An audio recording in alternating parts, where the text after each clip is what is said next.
Go find your basket of fruit and pick out an apple you think looks good. Now, using a sharp cutting knife, carefully cut the apple at a slight diagonal so that it slices right through the center of the apple core. While we're here, let's save 2 of the seeds because we'll be needing them later. Now that we've got our 2 halves, let's take the side that still has the bottom attached and place it face down on a cutting board.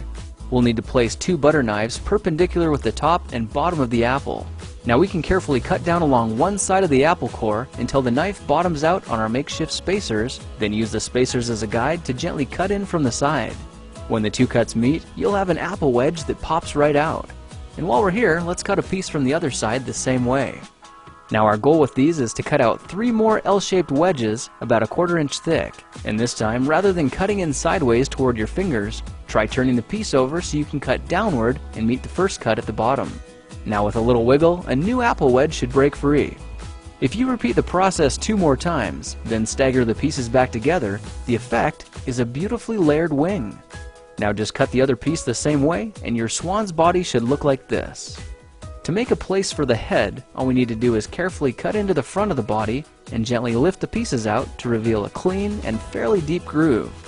At this point, we can go ahead and grab the other half of the apple and place it between the butter knives like before. But this time, we're just going to use them as spacers to cut an even slice off the bottom. You can see that repeating this process 3 or 4 times gives us a nice variety of shapes and sizes. Now look for a piece that resembles a heart that's been slightly flattened on top.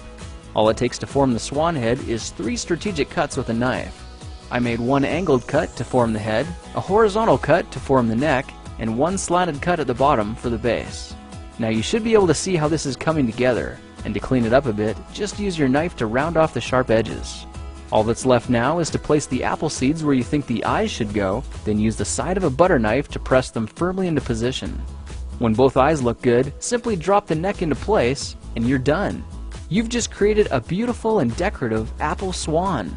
I spritzed mine with a bit of lemon juice to help prevent it from turning brown, then put it on display to show off for our dinner guests later that night.